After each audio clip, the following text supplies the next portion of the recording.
చేశారు, చనిపోతే పోస్ట్మార్టం చేశారు. చావుకి కారణమైన వారి కోసం పోలీసులు వెతికారు.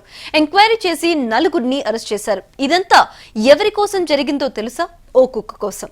చిరాకేసిందని కుక్కని కొట్టి చంపిన నలుగురిపై కేసు పెట్టి లోపల వేశారు పోలీసులు.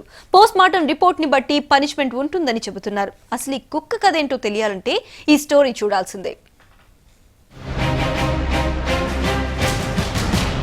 కుక్కే కదా అని చీప్గా చూస్తే పిక్క పట్టిద్ది. ఇది ఇప్పటి వరకు అందరికీ తెలిసిన విషయం. ఇక చాలా మందికి తెలియని విషయం ఇంకోటి ఉంది. ఒక మనిషిని మరో మనిషి కొడితే కేసు కామనే. అదే రూల్ కుక్కలకు కూడా వర్తిస్తుంది. కుక్కను కొట్టినా ఊచలు లెక్క పెట్టాల్సిందే. మామూలుగా పెంపుడు కుక్కల్ని కొడితేనే ఇలాంటి కేసులు కనిపిస్తుంటాయి. 2 రోజుల క్రితం గాంధీనగర్ స్టేషన్ పరిధిలో కుక్కని రాడ్లతో కొట్టిన ఆటో వాలాలపై కేసు నమోదు చేశారు పోలీసులు. అంతేకాదు ఆ కుక్క చికిత్స పొందుతూ మరణిస్తే పోస్ట్ మార్టంకి పంపించారు.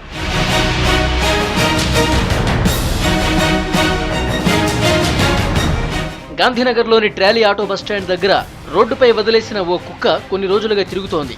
కుక్కకి టైం టు టైం వాడాల్సిన వ్యాక్సినేషన్ వాడకపోవడంతో జనాలపై అరవటం మొదలుపెట్టింది. స్పెషల్లీ ఆటో వాలాలకి కుక్క పెద్ద తలనొప్పిగా మారింది. దీంతో ఎక్కడ కరుస్తుందోనన్న భయంతో ఇనుపరాడ్లతో కుక్కను విపరీతంగా కొట్టారు 9 ఆటో వాలాలు. అదే సమయంలో అటువైపుగా వెళుతున్న ఓ వ్యక్తి ఈ విషయాన్ని పోలీసులకు చెప్పాడు. అయినా పట్టించుకోపోవడంతో పీపుల్స్ ఫర్ యానిమల్ కి కాల్ చేసి కంప్లైంట్ ఇచ్చాడు.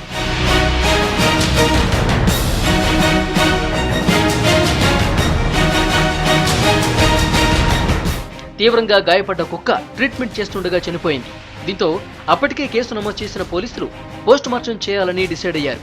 తర్వాత కుక్కని పోస్ట్ మార్టం చేయాలని గాంధీ హాస్పిటల్కి తీసుకెళ్లారు. కానీ అక్కడున్న డాక్టర్లు కుక్కలకి పోస్ట్ మార్టం చేయమని చెప్పడంతో మల్లేపల్లిలోని వెటర్నరీ బయోలాజికల్ రీసెర్చ్ ఇన్స్టిట్యూట్ కి తీసుకెళ్లారు. అక్కడ డాక్టర్లు అందుబాటులో లేకపోవడంతో కుక్కకి పోస్ట్ మార్టం చేసి రిపోర్ట్ ఇవ్వాలంటూ బ్లూ క్రాస్ కి రిక్వెస్ట్ లెటర్ రాసి పంపారు పోలీసులు.